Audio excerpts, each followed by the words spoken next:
Wassalatu wassalamu ala ashrafil anbiya'i wal mursalin Nabiina Muhammadin wa ala alihi wa ashabihi ajma'in. Amma ba'd. Alhamdulillah, kita bersyukur pada Allah Subhanahu wa ta'ala pada hari ini, hari Senin 6 Zulhijjah 1446 Hijriah, bertepatan dengan 2 Juni 2025. Kita duduk bersama kembali di Masjid Jami' Walidatu Asy-Syaikh Abdullah Al-Musa di kota Makkah Al-Mukarramah, membaca kitab Al-Arba'in An-Nawawiyah, 40 hadis Imam Nawawi rahimahullahu ta'ala. Salawat dan salam semoga selalu Allah berikan kepada Nabi kita Muhammad sallallahu alaihi wa ala alihi wasallam, pada keluarga beliau, para sahabat, serta orang-orang yang mengikuti beliau sampai hari kiamat kelak. Dengan nama-nama Allah yang husna dan sifat-sifatnya yang ulia, kita berdoa, Allahumma inna nas'aluka ilman nafi'an wa rizqan tayyiban wa amalan mutaqabbala, Allahumma amin. Ahibati fillah, afanillahu iyyakum. Kita melanjutkan membaca hadis dan mempelajari hadis yang kedua, yaitu tentang yang disebut oleh para ulama sebagai hadis Jibril alaihi salam. Karena di dalam hadis tersebut Jibril alaihi salam bertanya kepada Rasulullah sallallahu alaihi wasallam tentang keislaman. Sebagaimana yang sudah kita pelajari bahwa Jibril alaihi salam bertanya kepada Nabi Muhammad sallallahu alaihi wasallam tentang Islam. Lalu dijawab oleh Rasulullah sallallahu alaihi wasallam Islam tersebut dengan perkara-perkara yang merupakan lahiriah, perkara-perkara yang lahiriah.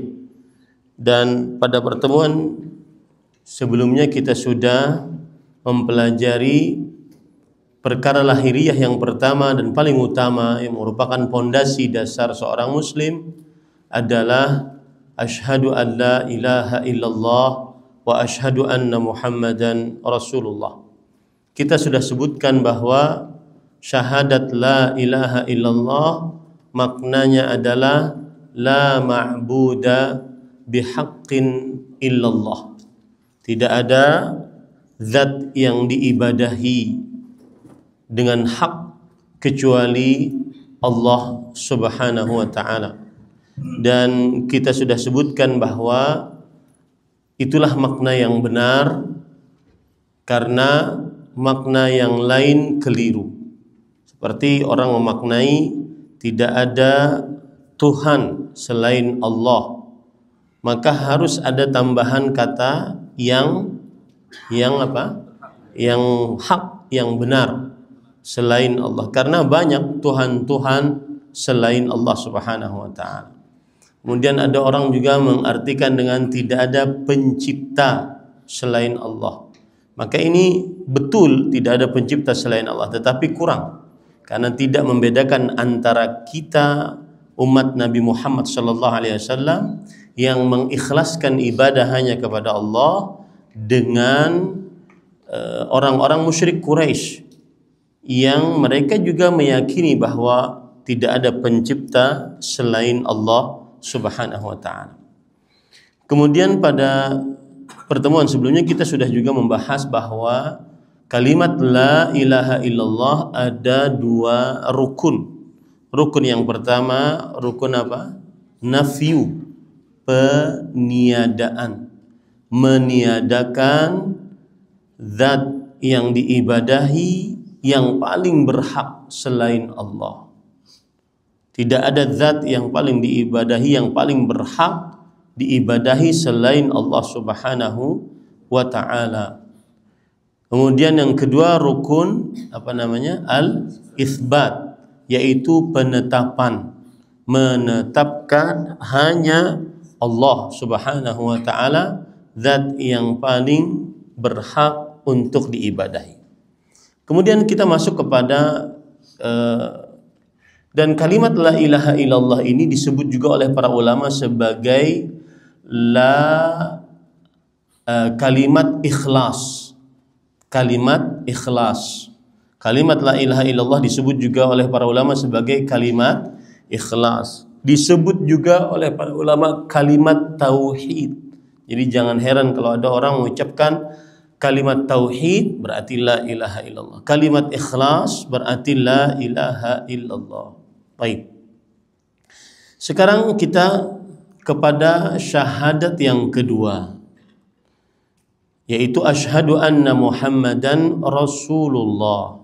Asyhadu anna Muhammadan Rasulullah. Makna dari asyhadu anna Muhammadan Rasulullah ada tercantum pada beberapa poin. Yang pertama, mencintai Rasulullah sallallahu alaihi wasallam lebih daripada apa saja yang dicintai dari para makhluk. Makna syahadat Muhammad Rasulullah, mencintai Rasulullah sallallahu alaihi wasallam lebih daripada apa saja dan siapa saja yang dicintai dari para makhluk. Entah itu anak, orang tua, dan seluruh manusia. Kecintaan kepada Rasulullah sallallahu alaihi wasallam lebih wajib, lebih tinggi dibandingkan orang tua, anak, dan seluruh manusia. Rasul sallallahu alaihi wasallam bersabda, la yu'minu ahadukum hatta akuna ahabba ilai min walidihi wa waladihi wan nasi ajma'in. Yang artinya tidak beriman. Maksudnya tidak beriman dengan keimanan yang sempurna yang wajib. Yang apabila seseorang tidak memiliki keimanan sempurna yang wajib ini, maka diancam dengan neraka.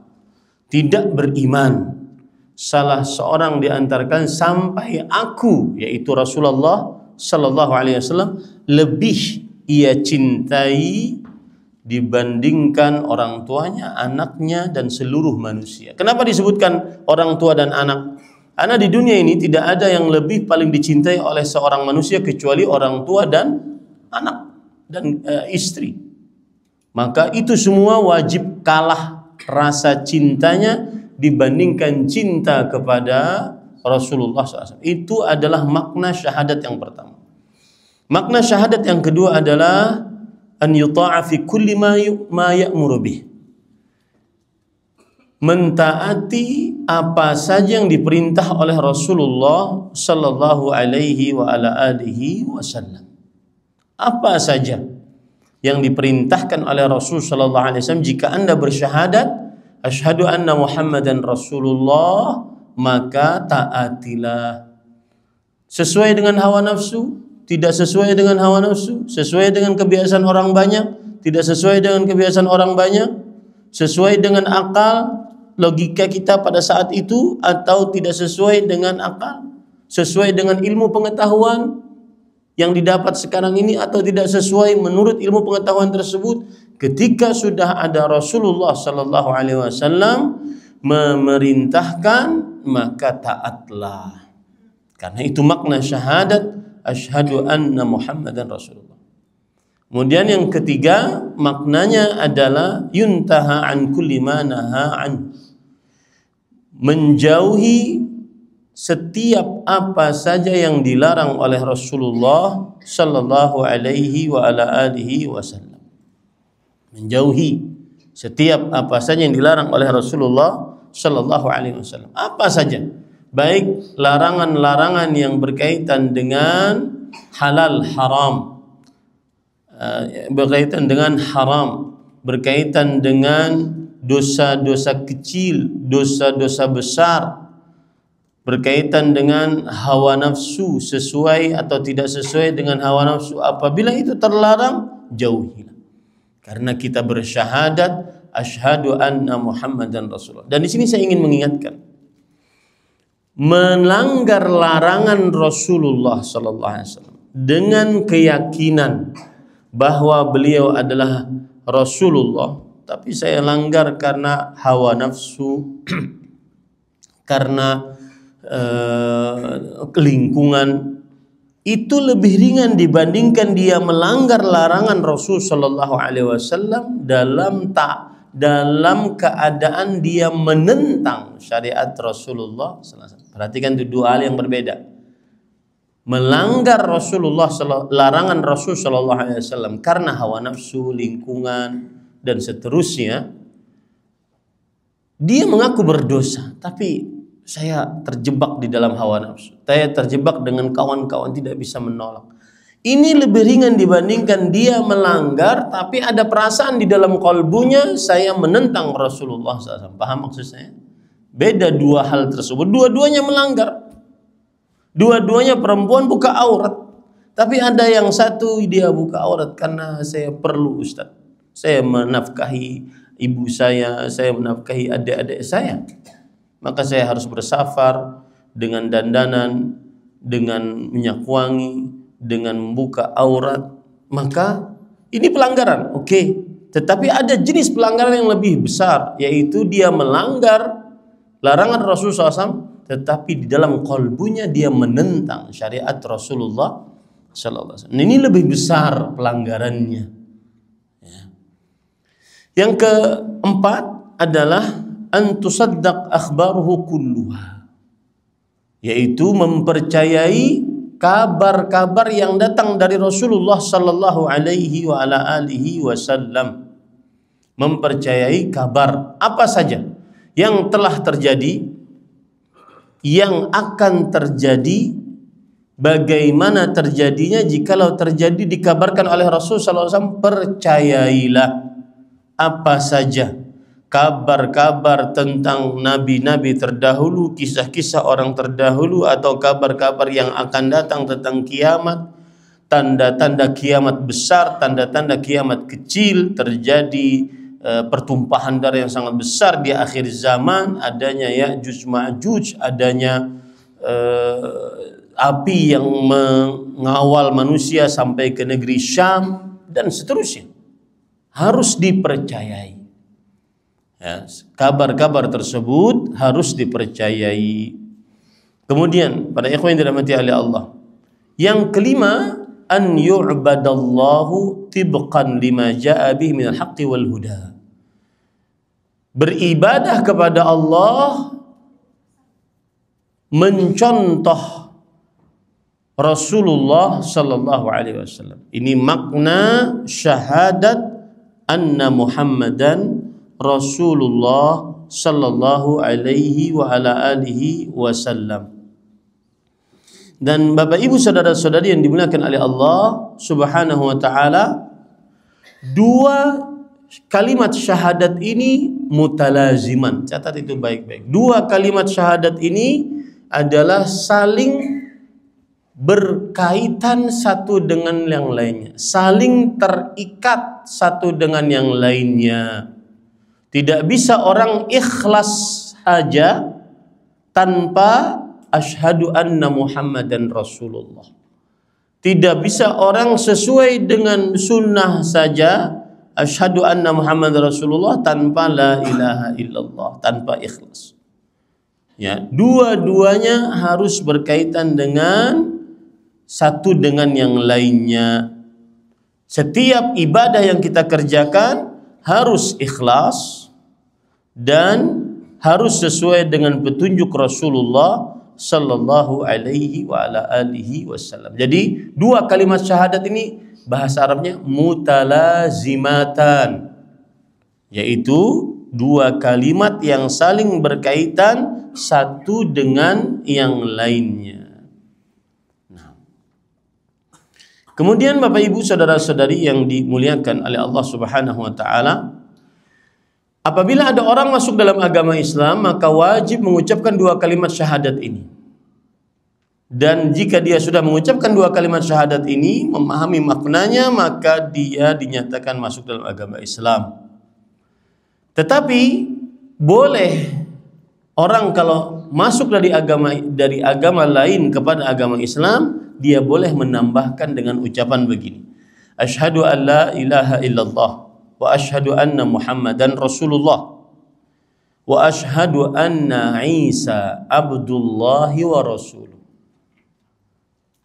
wa kalimatuhu alqaha ila Maryam wa ruhum min wa annal jannata haqqun wan nara haqqun.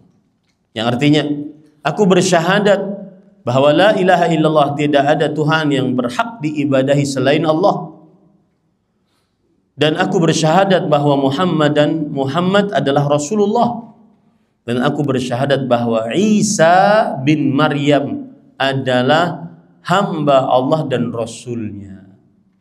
Ini apabila dia beragama Nasrani. Karena agar melepaskan keyakinan bahwa Nabi Isa adalah Tuhan dia, maka harus disebutkan asyhadu anna Isa ibn Maryam abduhu wa rasul, hamba Allah dan Rasulnya. Wa kalimatuhu alqaha ila Maryam, dan ucapan Allah yaitu kun yang Allah berikan kepada Maryam, kun, jadilah, maka jadilah Nabi Isa alaihissalam. Wa ruhun min, dan ruh yang Allah ciptakan kemudian Allah masukkan ke dalam rahim Maryam alaihissalam. Wa annal jannata haqqun wan nara haqqun, dan bersyahadat bahwa surga benar, neraka benar. Orang yang seperti ini, kata Rasulullah SAW, adkhalahu Allahul jannah ala ma kana minal amal, maka niscaya Allah akan memasukkannya ke dalam surga sesuai dengan jenis amal perbuatannya. Ya, jadi kalau orang masuk dalam agama Islam cukup dengan mengucapkan asyhadu an la ilaha illallah wa asyhadu anna Muhammadar Rasulullah. Apabila dia dari kafir kepada agama Islam, maka dia boleh tidak lazim, boleh mengucapkan setelah dua kalimat syahadat wa asyhadu anna Isa ibn Maryam abdullahi wa rasuluh wa kalimatuhu alqaha ila Maryam wa ruhum min wa kalimatuhu alqaha ila Maryam wa ruhum min wa annal jannata haqqun wan nara haqqun. Baik. Kemudian Bapak Ibu, saudara-saudari yang dimuliakan oleh Allah Subhanahu wa taala. Sekarang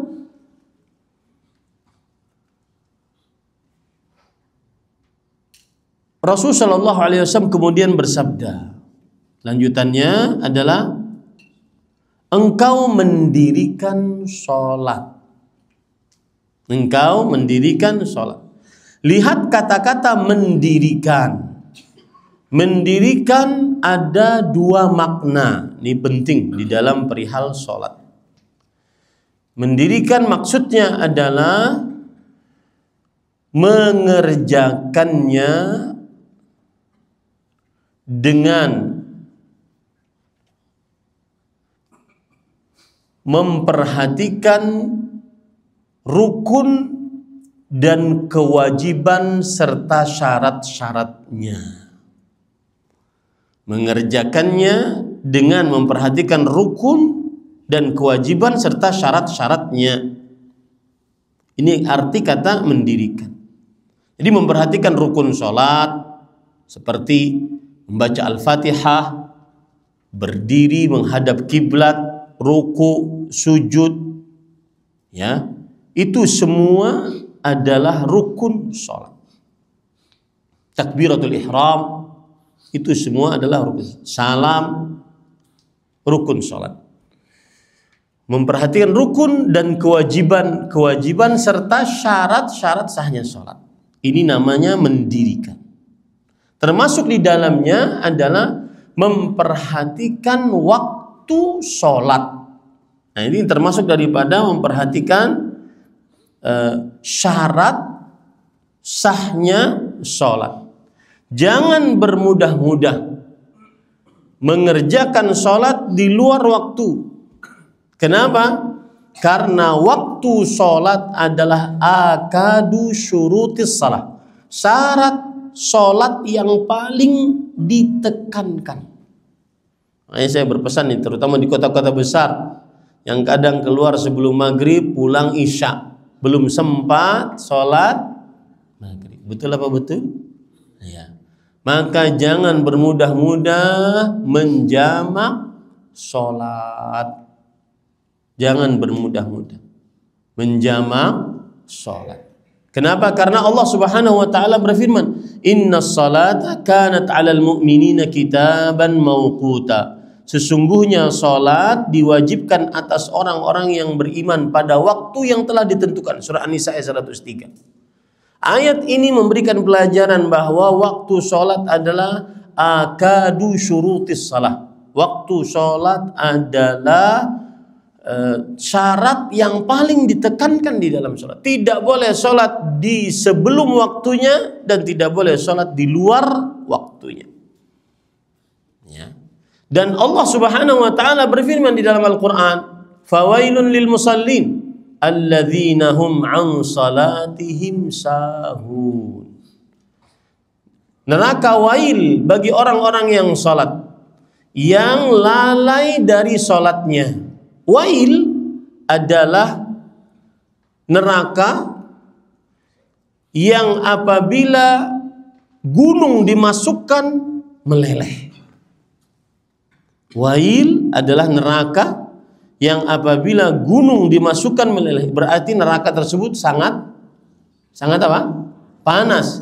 Karena gunung adalah kumpulan batu-batuan dan batu the rock adalah ini benda yang paling keras sedunia. Makanya Allah mengumpamakan kekerasan dengan batu. Tsumma qasat qulubuhum min ba'di dzalika fahiya kal hijarah aw ashaddu qaswa. Kemudian hati mereka keras seperti batu. Tapi meskipun keras seperti batu, maka tetap jika dimasukkan ke dalam wail, dia akan meleleh. Saking panasnya. Salah satu sebabnya adalah kenapa? Karena dia mengerjakan sholat di luar waktunya. Satu. Yang kedua, karena dia mengerjakan sholat di akhir waktu sebelum habis waktunya. Maka jangan pernah remehkan perihal waktu sholat. Ya. Ini yang disebut dengan mendirikan sholat. Yang pertama. Kata mendirikan sholat yang kedua adalah sholatnya dikerjakan secara berdiri selama mampu. Selama mampu. Rasul sallallahu alaihi wasallam bersabda, "Shalli qa'iman." Sholatlah dalam keadaan berdiri. Maka wajib sholat dalam keadaan berdiri selama mampu. Jika tidak mampu baru fa illam tastati fa qa'idan, fa illam tastati fa ala jambin. Kalau seandainya tidak sanggup berdiri maka boleh duduk. Kalau tidak sanggup duduk maka boleh berbaring. Ini makna yang kedua dari kata mendirikan sholat. Makna yang ketiga dari kata mendirikan sholat adalah sholat tidak jatuh atau gugur kewajibannya selama muslim baligh berakal, selain wanita yang haid dan nifas. Hanya 5 orang yang tidak wajib sholat: orang kafir, anak kecil, orang gila, wanita haid, dan nifas. Ini makna yang ketiga dari mendirikan sholat. Sholat dikerjakan selama dia muslim balik berakal, selain wanita yang haid dan nifas. Meskipun sakit stroke, bahasa Arab stroke sekujur tubuh syalal rubai, yaitu dari mulai leher sampai kaki nggak bisa bergerak, tapi masih sadar, wajib sholat. Wajib sholat.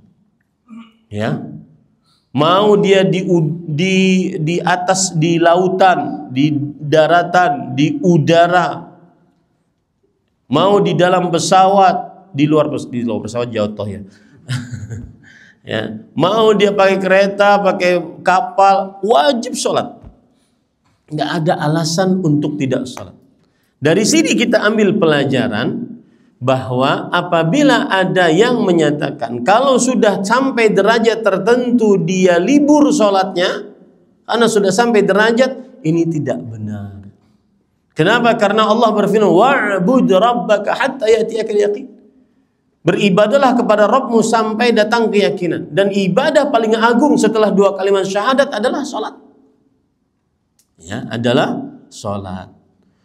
Maka jangan pernah meninggalkan sholat. Hati-hati, yang meninggalkan sholat dengan sengaja jangan pernah. Kenapa? Karena Rasulullah SAW bersabda dalam hadis riwayat Imam Muslim, bainar rajuli wasyirki wal kufri tarkus salah. Jarak antara seseorang, kesyirikan dan kekufuran adalah meninggalkan sholat. Kalau sudah si fulan meninggalkan sholat, tidak ada jarak lagi dia dengan kesyirikan dan kekufuran. Hati-hati, ya, hati-hati. Yang kedua dalam hadis riwayat Imam Tirmidzi, al-ahdu alladhi bainana wa bainahumus salah, faman tarakaha faqad kafar. Perjanjian antara kami orang Islam dengan mereka orang kafir adalah perihal sholat. Siapa yang meninggalkan sholat maka sungguh dia telah kafir. Dan para sahabat Nabi bersepakat tidak ada amalan yang kalau ditinggalkan menyebabkan kepada kekufuran selain sholat. Maka jangan bermudah-mudah meninggalkan sholat. Berarti pula jangan bermudah-mudah menggabung sholat. Ya, karena berarti menggabung sholat dia akan mengerjakan sholat di luar waktunya atau di selain waktunya. Nah, timbul pertanyaan, Ustadz, bagaimana kalau yang dulu-dulu, taubatnya bagaimana? Jawabannya adalah syarat taubat 5. Yang pertama, ikhlas hanya karena Allah, bukan karena apa-apa. Yang kedua, menyesal atas perbuatan dosanya tersebut. Menyesal dia sudah meninggalkan sholat. Yang ketiga, bertekad untuk tidak mengulangi meninggalkan sholat. Yang keempat, selalu mengerjakan sholat semenjak dia bertobat, tidak pernah tidak sholat. Yang kelima, dilakukan pada waktu dia masih hidup atau sebelum kiamat. Kalau begitu Ustadz, apakah harus setiap kali sholat wajib saya mengqadha sholat yang sudah lalu? Tidak perlu. Ustadz, apakah saya wajib bayar kafarat, penebus dosa, kompensasi atas saya meninggalkan sholat? Maka tidak perlu. Tidak ada syariatnya hal tersebut. Apalagi sampai-sampai ada ustadznya mengatakan, ya wajib bayar kafaratnya sama saya. Nah, itu enggak benar. Ya, ini tidak benar. Nah, ini perihal mendirikan sholat. Dan sholat, kata Rasulullah SAW, man hafadha alaiha fakanat lahu burhan wa najah yaumal wa nur yaumal qiyamah. Barang siapa yang selalu menjaga sholat, dia akan mendapat petunjuk, cahaya dan keselamatan pada hari kiamat. Siapa yang tidak menjaganya, maka dia akan dikumpulkan bersama Fir'aun, Qarun dan Haman. Di sini ada tersirat pelajaran menarik. Orang meninggalkan sholat pasti karena 3 hal ini. Satu, karena kekuasaannya yang identik dengan Fir'aun. Yang kedua, Haman, karena jabatannya, dia perdana menteri Fir'aun. Yang ketiga, Qarun, karena hartanya. Entah karena dia mencari dunia, berdagang, sibuk rapat, meeting tidak diputuskan, dan seterusnya. Maka yang seperti ini harus benar-benar seseorang perhatikan. Ingat kata-kata mendirikan. Para ikhwan yang dirahmati oleh Allah, tidak pernah ada amalan yang lebih dicintai oleh Allah Subhanahu wa taala dibandingkan salat 5 waktu. Buktinya apa? Diulangi sehari semalam 5 kali. Kemudian disyariatkan anak kecil umur 7 tahun sudah sholat, diperintahkan sholat, meskipun tidak boleh dipukul kalau nggak sholat. Anda belum wajib. Tugas kita orang tua cuma nak sholat, nak sholat, nak sholat. Nanti kalau sudah balik baru boleh dipukul. Bahkan umur 10 tahun sebelum balik boleh dipukul. Rasulullah SAW bersabda, "Muru auladakum bis-shalah wa hum abna'u 7 sinin, wadhribuhum 'alaihi wa hum abna'u 10 sinin." Perintahkan anak-anak kalian mengerjakan sholat ketika mereka berumur 7 tahun. Dan pukul mereka kalau tidak sholat ketika mereka berumur 10 tahun. Bagaimana itu hitungannya, Ustaz? Kalau seandainya orang tua 1 hari saja memerintahkan kepadanya 5 kali sehari, berarti kalau 1 bulan 1 kali 30. Kemudian 5 kali 30 berarti 150. Itu 1 bulan. Kalau setahun 150 kali 12 sekitar 1.800. Ya. Kalau seandainya 3 tahun berarti 4.600. Maka Bapak Ibu saudara-saudari, keterlaluan kalau sudah 10 tahun ribuan kali kita perintahkan tidak sholat juga, maka boleh dipukul. Tapi dipukulnya bukan ditempeleng, dipukulnya memakai seperti kayu arok, kayu siwak. Nah, sholat itu dipukulnya, bukan ditendang, bukan dibanting. Ini smackdown namanya. Ya, itu anak-anak kita. Taib, mendirikan sholat seperti itu. Kemudian para ikhwan yang dirahmati oleh Allah Subhanahu wa taala, selanjutnya, dan membayar zakat, wa tu'tiyaz zakah. Ini terjemahannya yaitu menunaikan zakat. Zakat pengertiannya adalah harta yang wajib dikeluarkan jika sudah mencapai 5 syarat. Perhatikan 5 syaratnya. 1, dimiliki oleh seorang muslim. 2, dimiliki oleh orang yang merdeka, bukan budak. Merdeka di sini bukan merdeka 1945. Merdeka bukan budak. Yang ketiga, dimiliki harta, harta yang dimiliki sampai nisab,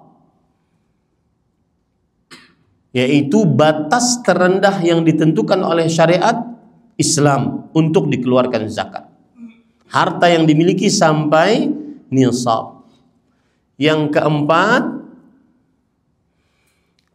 harta yang dimiliki sampai nisab tersebut selama 1 tahun kepemilikan,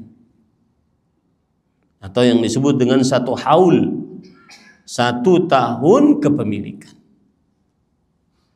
Kemudian yang kelima, harta yang dimiliki sampai nisab selama 1 haul tadi dimiliki secara sempurna.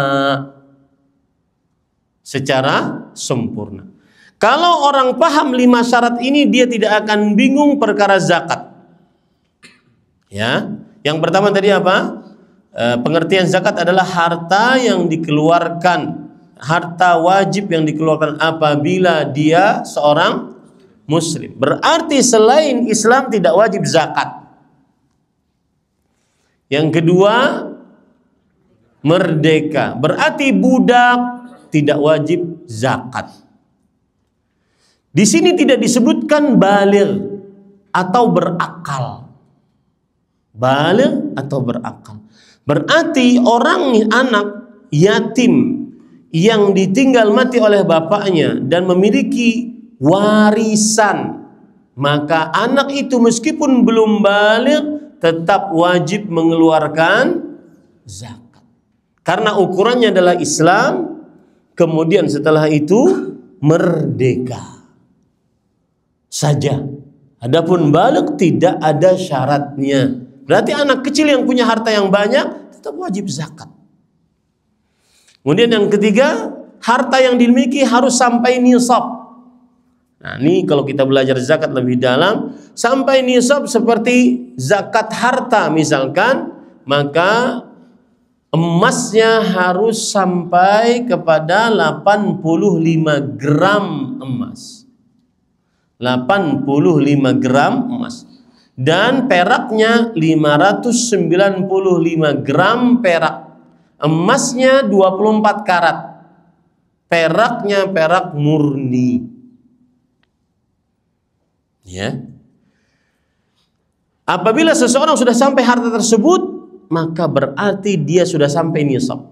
Syarat yang keempat, harta yang dimiliki sampai nisab ini harus melalui satu haul, 1 tahun kepemilikan.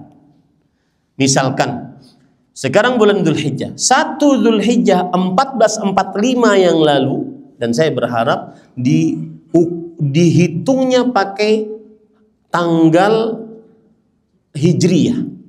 Kenapa? Karena hari Hijriyah lebih sedikit. Hari Hijriyah lebih sedikit berarti kita lebih cepat mengeluarkan harta kotor kita dari diri kita. Hari Hijriyah lebih sedikit berarti kita lebih cepat menolong orang-orang miskin yang memang berhak untuk menerima harta zakat tersebut. Maka hitungnya hari Hijriyah.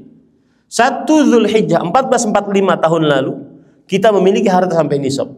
Terus berjalan Dzulhijjah, Muharram, Safar, Rabiul Awal, Rabiul Tsani, Jumadal Ula, Jumadal Tsani, Rajab, Sya'ban, Ramadan, Syawal, Dzulqa'dah, Dzulhijjah. Sekarang 1 Dzulhijjah 1446, kalau hartanya masih sampai nisab, meskipun mengalami kadang naik, kadang turun, kadang ada tambahan, kadang lihat 1 Dzulhijjah 1446 masih sampai nisab atau tidak, maka wajib zakat.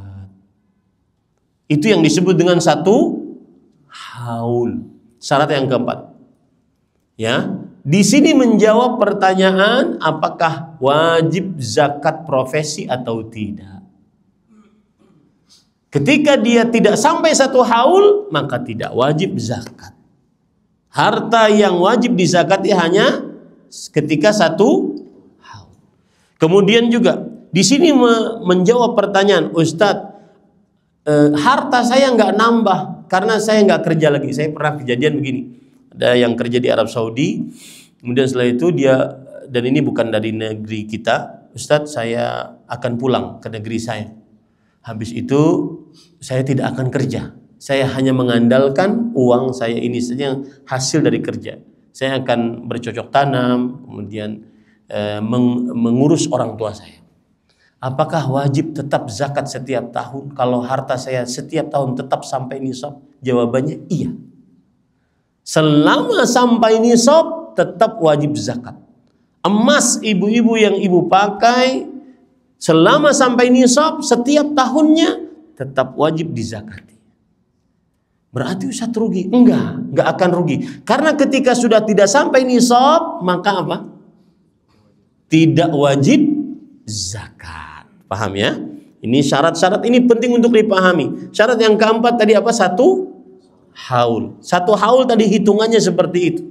Meskipun dalam perjalanannya selama 1 tahun itu bertambah, berkurang, tambahannya banyak setiap bulan, ada tambahannya berkurang setiap bulan. Ini keluar haji banyak pengeluaran, ya.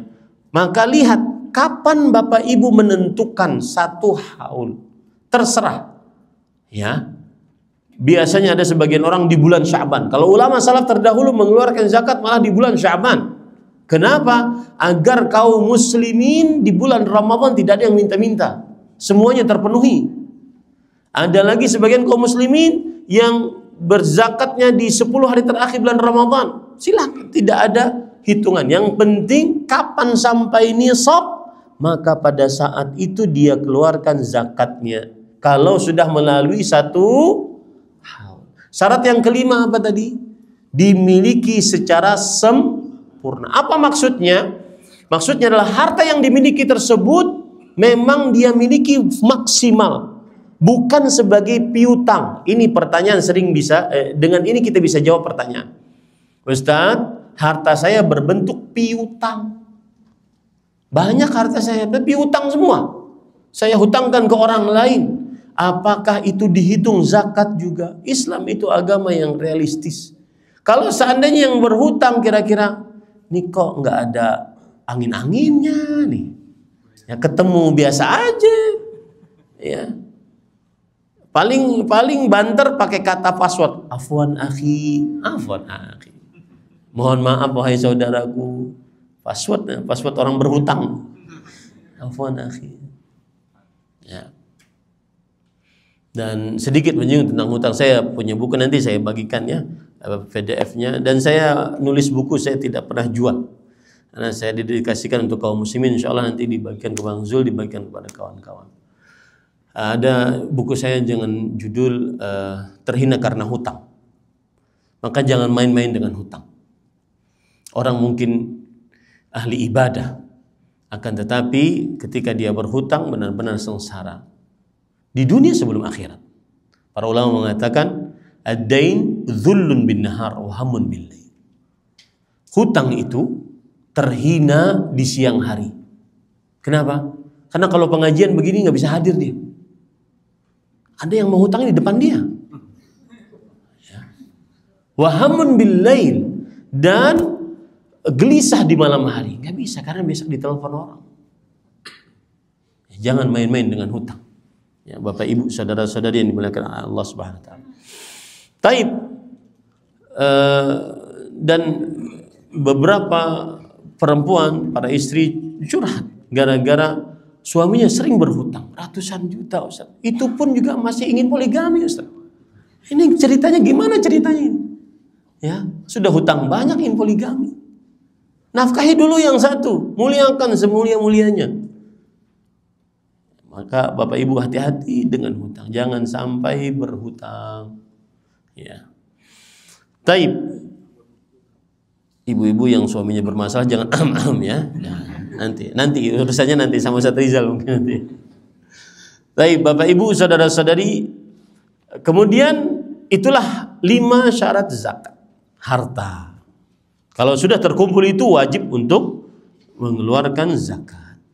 Kemudian watasuma Ramadan. Di sini disebutkan puasa bulan Ramadan, dan berpuasa maknanya secara syar'i adalah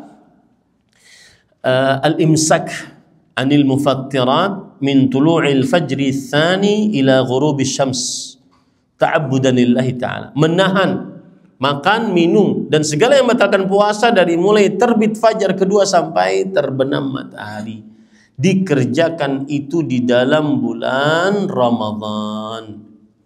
Dan jangan bermudah-mudah tidak puasa Ramadan dengan alasan kerja berat. Tidak ada dalil syar'i yang membolehkan orang yang bekerja berat tidak puasa. Silahkan dia bekerja dan berpuasa. Kalau memang sudah tidak sanggup, Ustaz, saya ini kalau melanjutkan mati saya, Ustaz, maka baru berbuka. Tapi dari awal dia mengambil inisiatif bahwa karena pekerjaan saya berat akhirnya saya tidak berpuasa, ini tidak boleh. Tidak ada dalil syar'i yang seperti itu. Ya, dan berpuasa pada bulan Ramadan adalah amalan yang sangat agung dan merupakan rukun Islam, dan diwajibkan pada tahun kedua Hijriyah. Diwajibkan pada tahun kedua Hijriyah. Baik. Kemudian selanjutnya wa tahujjal bait in istata'ta ilaihi sabila, yang artinya dan pergi haji jika mampu. Haji jika mampu. Bapak Ibu, saudara-saudari yang dimuliakan oleh Allah Subhanahu wa taala, kenapa disebutkan tahujjal bait, berhaji ke Baitullah, padahal perbuatan haji banyak? Karena sebenarnya berhaji intinya adalah mengunjungi Baitullah. Adapun berwukuf di Arafah adalah poin yang kedua yang paling penting di dalam ibadah haji. Rasul sallallahu alaihi wasallam bersabda, "Al-hajju Arafah." Inti ibadah haji adalah berwukuf di Arafah. Orang pergi ke gunung mana saja, tetapi tanggal 9 Zulhijjah sampai subuh 10 Zulhijjah tidak wukuf di Arafah walau sebentar, maka tidak sah ibadah hajinya. Seperti ada jamaah kita yang masih sekarang dirawat, mudah-mudahan Allah Subhanahu wa taala memberikan kesehatan, kesembuhan, ya. Maka kalau seandainya sudah berniat haji, pada saat itu wajib dibawa ke sana. Dulu pernah ada di Saudi terjadi runtuh kren, kemudian banyak yang sakit, yang terluka, maka itu ratusan mobil ambulan berjalan menuju Arafah, membawa jamaah haji tersebut, wajib berwukuf di Arafah, tidak bisa diwakilkan. Wukuf di Arafah tidak bisa diwakilkan. Kenapa? Karena dia adalah rukun paling utama di dalam ibadah haji. Al-hajju Arafah. Inti ibadah haji adalah berwukuf di Arafah. Kemudian di sini disebutkan oleh Rasulullah SAW jika mampu. Nah, ini masalah yang menarik di zaman sekarang. Jika mampu. Perhatikan perkataan jika mampu. Para ulama mengatakan bahwa yang disebut dengan mampu ada dua, az-zat war rahilah, bekal dan kendaraan. Jika ada bekal saat berhaji, kemudian jika ada bekal juga untuk meninggalkan bekal orang-orang yang kita tinggalkan, seperti istri atau anak-anak kita tinggalkan, maka berarti dia mampu. Rahilah kendaraan, berarti dia juga mampu. Ya, adanya kendaraan yang dia bisa naiki berarti disebut dengan mampu. Ada tambahan mampu yang dimaksud adalah badan. Sehat badan, mampu. Ini penting untuk mempelajari ini. Kenapa? Karena berarti kalau dinyatakan tidak mampu, berarti boleh dibadalkan meskipun masih hidup. Seperti misalkan ada seorang sahabat berkata kepada Rasulullah SAW, "Ya Rasulullah, inna abi adrakathu syaikhan kabiran la yastati'ur rukub 'ala ar-rahil."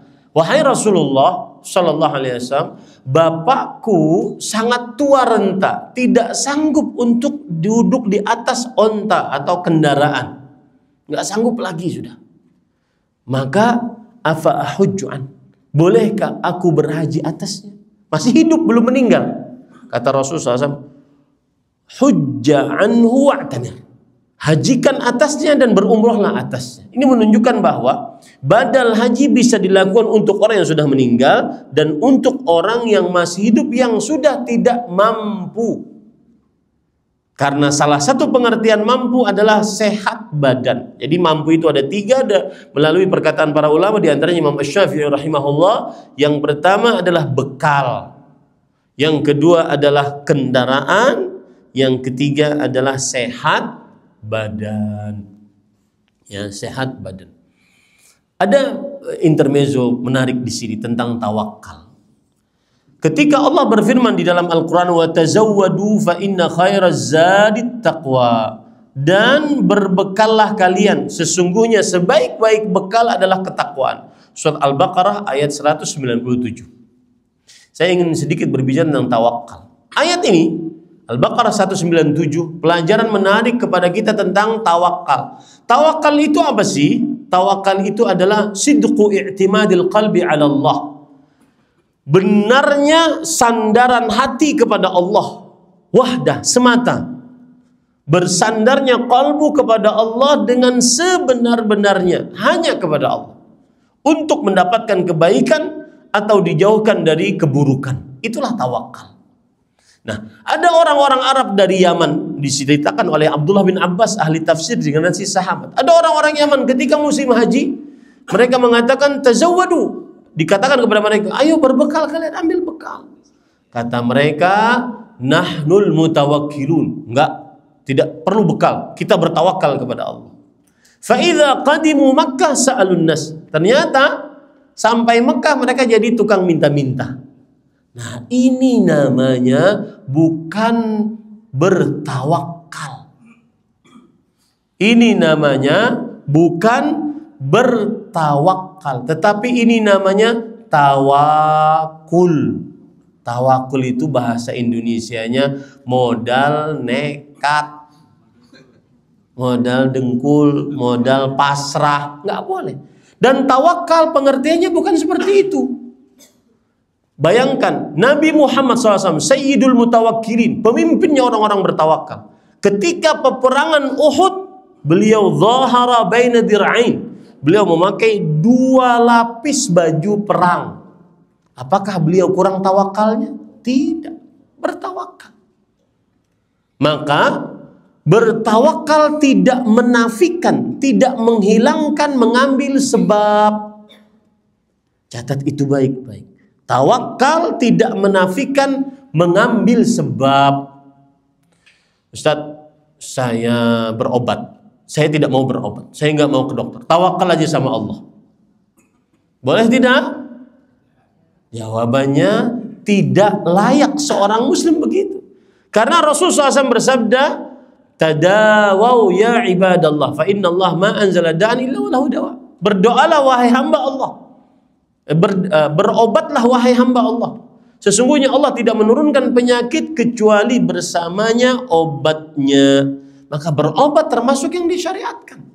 Kita bersandar kepada Allah, Allah sang maha penyembuh. Tapi kita ambil sebab. Tapi jangan bersandar kepada sebab. Bersandarnya kepada siapa?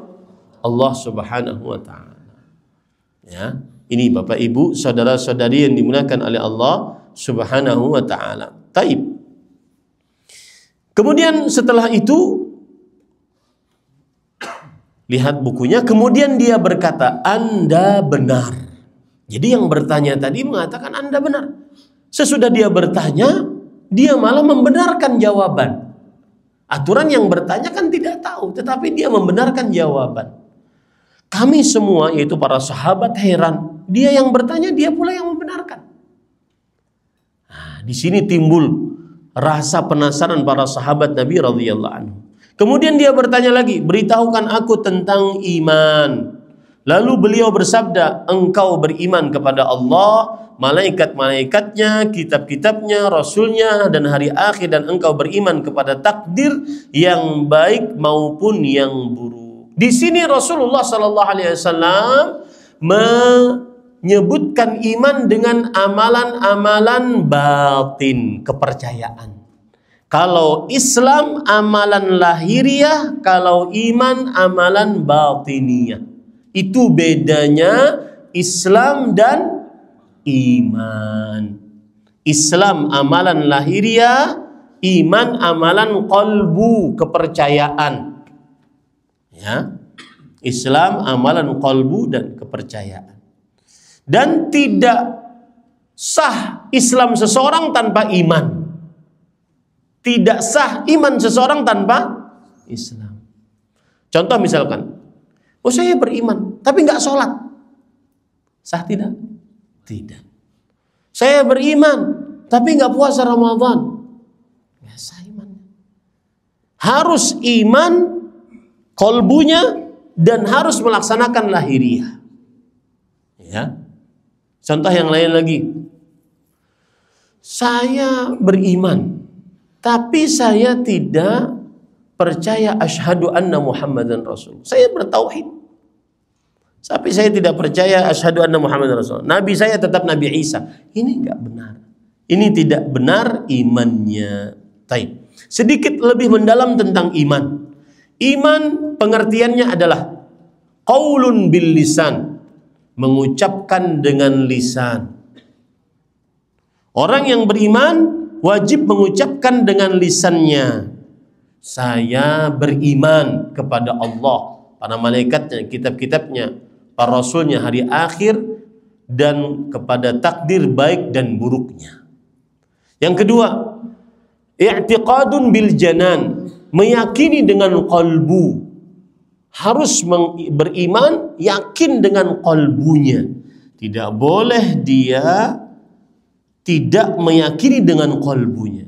Yang ketiga, amalun bil arkan,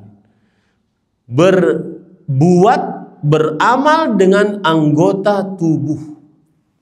Yang beriman hanya dengan lisan orang munafik, tidak dengan kolbu, tidak dengan anggota tubuhnya. Itu orang munafik. Yang beriman hanya dengan kolbu syaitan. Catat ya baik-baik ya. Sedangkan yang beriman dengan lisan, kolbu, dan amal tubuh adalah orang beriman yang sempurna keimanannya. Yang beriman hanya dengan lisan, orang siapa? Munafik. Yang beriman hanya dengan kolbu siapa? Syaitan. Syaitan mengakui bahwa Allah Tuhannya yang berhak dia ibadahi, tapi dia tidak mau sujud. Dia tidak mau sujud, tidak mau mengerjakan amalan lahiriahnya. Nah, yang mengumpulkan lisan, kolbu, dan anggota tubuh itulah iman, orang yang beriman yang sempurna.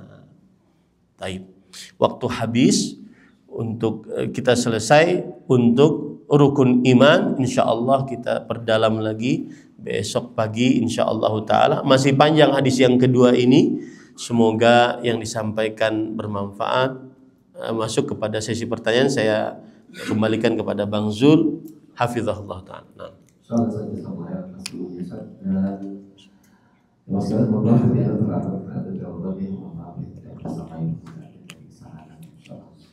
Baik, kita masuk ke sesi tanya jawab.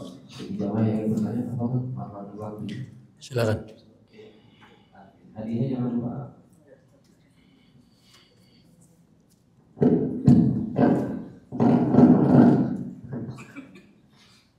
Assalamualaikum warahmatullahi wabarakatuh. Nama dulu ya. Nama Adi. Adi. Iya. Saya ingin bertanya terkait tadi dua kalimat syahadat ya, di mana dua kalimat syahadat itu yang mengikrarkan kita. Yang pertama asyhadu an la ilaha illallah, yaitu cinta kita kepada Allah gitu ya. Terus yang asyhadu anna Muhammadar Rasulullah, cinta kita kepada Nabi sebagai umatnya gitu ya. Nah, di mana di situ kita mencintai Nabi harus lebih dari apapun makhluk yang ada gitu ya. Dimana itu orang tua atau anak ya. Nah, kalau boleh saya tangkap mencintai di sini kepada Nabi, artinya kita boleh bertaklid ya pada beliau. Nah, sampai situ apakah ada batasan kita harus taklid kepada Nabi, di mana kalau kita lihat ya banyak terjadi di tanah air. Mungkin dua kalimat syahadat ini bisa kita lihat di rumah-rumah di tanah air, mungkin ada kaligrafi Allah dan nama Muhammad gitu ya. Itu mungkin peletakannya sering sejajar gitu ya. Kalau boleh saya, menurut saya pribadi itu mungkin salah gitu ya. Cuma secara awam mungkin orang itu tidak mengapa, tapi itu merupakan taklid mereka kepada Nabi gitu ya.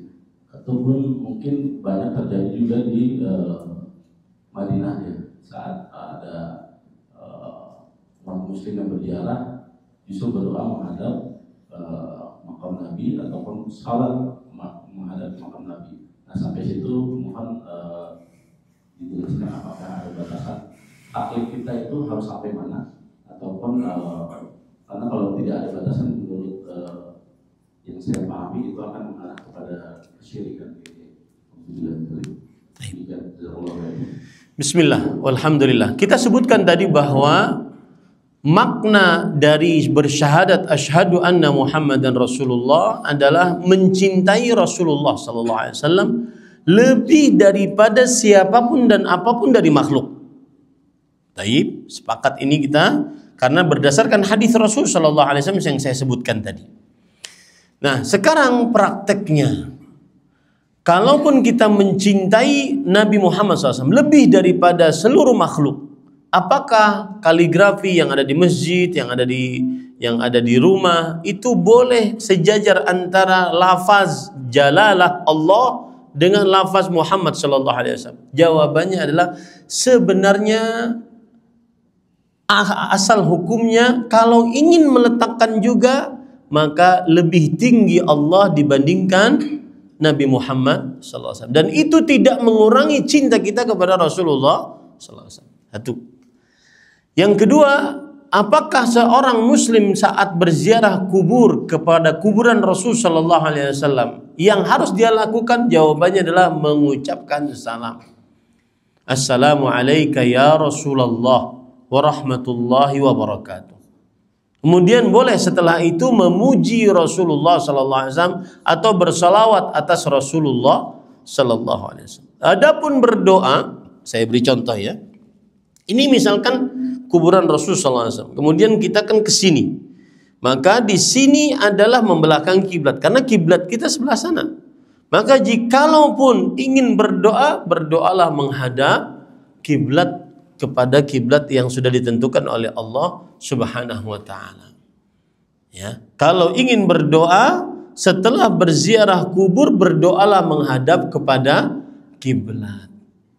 Kenapa? Karena ketika seseorang menghadap ke kuburan kemudian mengangkat tangan berarti dia membelakangi kiblat. Persis ketika kita wukuf di Arafah. Atau layout yang paling afdal saat wukuf di Arafah adalah ini gunung Arafah, di sana kiblat, di sini kita. Kita menghadap ke kiblat, di tengah-tengah kita gunung Arafah. Itu layout yang paling afdal yang dikerjakan oleh Rasulullah saat berwukuf di Arafah. Tetapi kemudian haruskah ke situ? Tidak. Karena Rasulullah SAW bersabda, waqaftu hahuna wa arafatu kulluha mauqif. Yang artinya, aku berwukuf di salah satu batu besar di atas onta di Jabal Rahmah. Ya, di gunung di Arafah. Dan seluruh Arafah adalah tempat wukuf. Seluruh Arafah adalah tempat wukuf.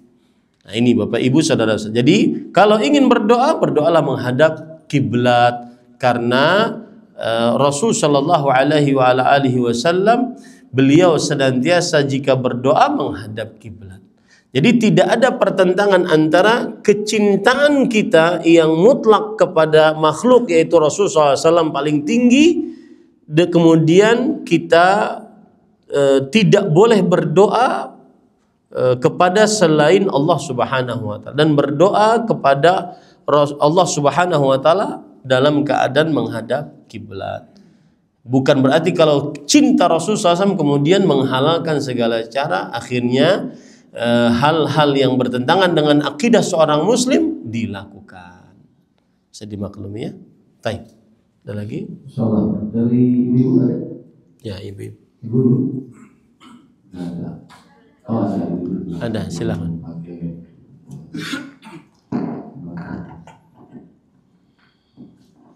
Nanti bapak-bapak yang di sini.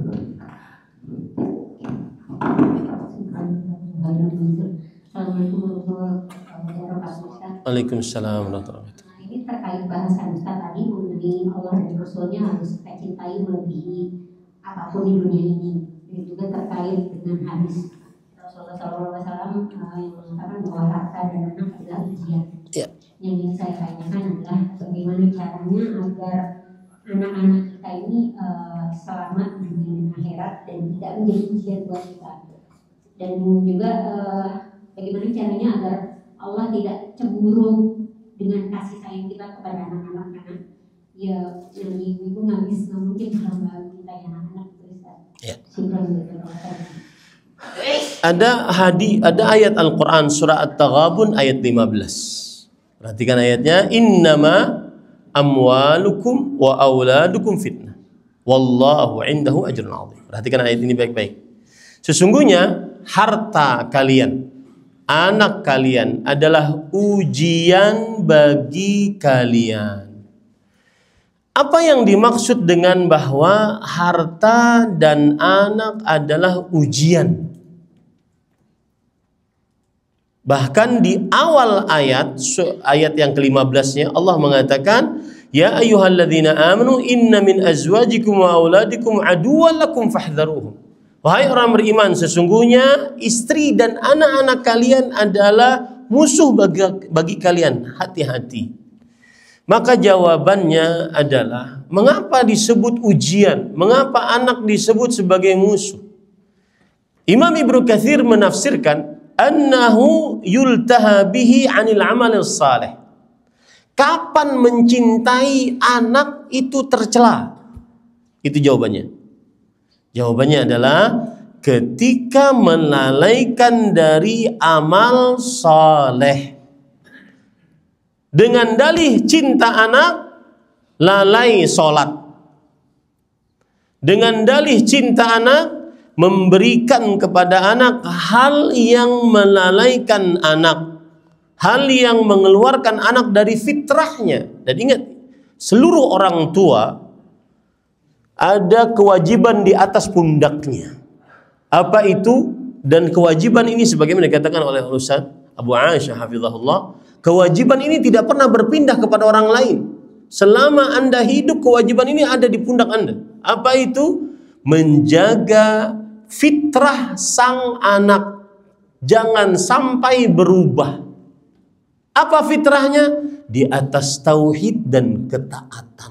Itu kewajiban. Anak perempuan kita sudah menikah, dibawa kemana? Ke ujung dunia mana? Tetap wajib kita untuk menjaga fitrah sang anak.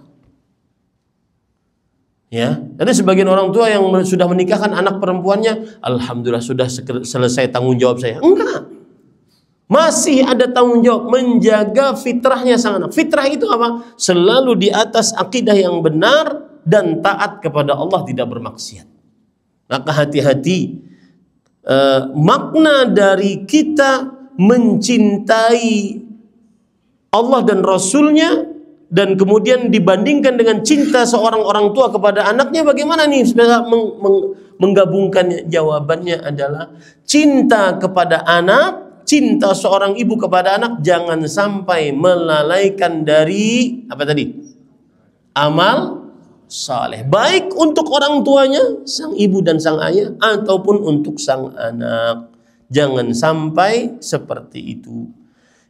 Kemudian perhatikan, Imam Ibnu Katsir juga mengatakan, Imam Ibnu Katsir mazhab Syafi'i, beliau mengatakan, yahmilur rajul ala qati'atir rahmi aw ma'siyati rabbih, fala yastati'u ar-rajulu ma'a hubbihi illa an yuti'a.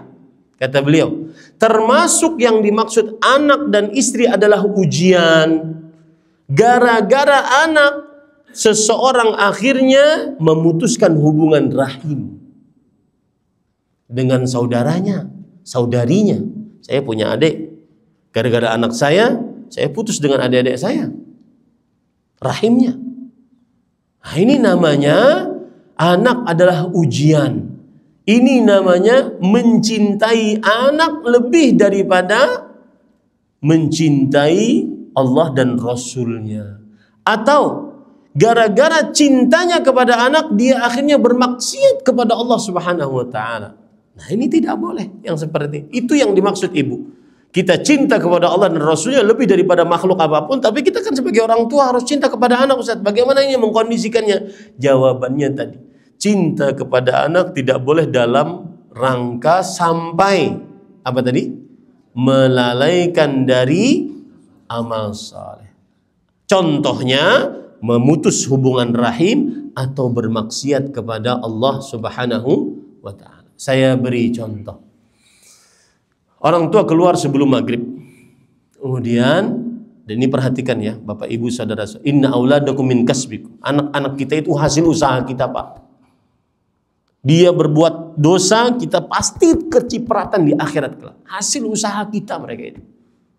Maka contohkan yang baik. Benakkan di dalam benak mereka selalu kenangan yang terindah. Salah satunya, keluar sebelum maghrib, mau ke mall, pusat perbelanjaan. Maka kalau sudah azan maghrib, yang dikenang oleh anak kita kalau ditanya, apa yang paling engkau kenang dari ibumu dan bapakmu? Kalau sudah azan, meskipun kita dalam perjalanan, bapak ibu ribet, pokoknya sholat dulu deh. Nah itu, ribet, nyari musola dulu. Padahal sudah masuk mall, gara-gara sudah azan harus sholat dulu, keluar lagi. Itu yang akan dikenang. Dan itu pendidikan Rasul Sallallahu Alaihi Wasallam kepada anak-anak. Di antaranya cucunya Al Hasan bin Ali bin Abi Thalib. Beliau ketika sudah dewasa, Rasulullah SAW sudah meninggal, beliau ditanya oleh seseorang, "Ma tadhkuru min jaddik?" Lihat, ini adalah tugas kita orang tua ya. Apa yang engkau ingat dari kakekmu?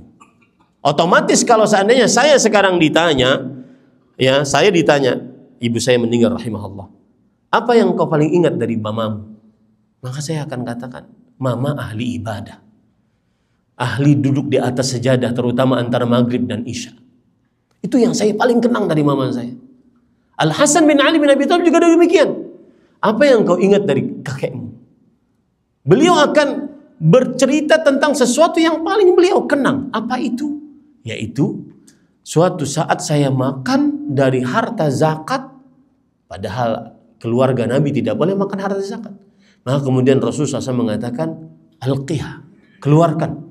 Inna la tahillu lana sadaqah.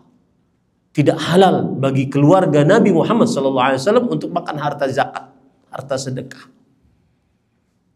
Maka saya nasihatkan kepada seluruh orang tua, dan ini termasuk pendidikan anak yang juga akan dibahas oleh Ustaz Riza hafizahullah, bahwa contohkan yang baik, kenangkan kepada anak kenangan terindah tentang ibadah, karena dia akan mencontoh kita. Dia mengcopy paste orang tuanya paling mahir. Tanya Ummu, istri saya, pernah suatu ketika kami waktu itu masih di Arab Saudi, ada ibu-ibu punya anak umur 5 tahun. Kemudian beliau bertanya kepada Ummu, tolong tanyakan ke Ustadz, saya punya anak umur 5 tahun. Tapi kalau sudah dia marah, ngambek sama saya, angkat suara, manggil nama saya, kemudian semua hewan buas di kebun binatang keluar dari mulutnya. Tolong tanyakan ke Ustadz, ada apa ya? Kenapa ya? Datanglah Ummu, nanyakan pertanyaan seperti itu. Saya katakan, tanya ibu itu, kalau suaminya marah bagaimana? Ummu datang. Kata Ustadz, suami ibu kalau lagi marah bagaimana? Oh, persis. Persis. Anak akan sangat mencontoh apa yang dilakukan oleh orang tuanya. Hati-hati, terutama ini saya Pak dan kami berdua ini punya lembaga pendidikan yang di dalamnya ada santri-santri seumuran anak-anak Bapak mungkin SMP, SMA. Hati-hati bertengkar di hadapan anak. Ini pengalaman kami mengurus anak-anak.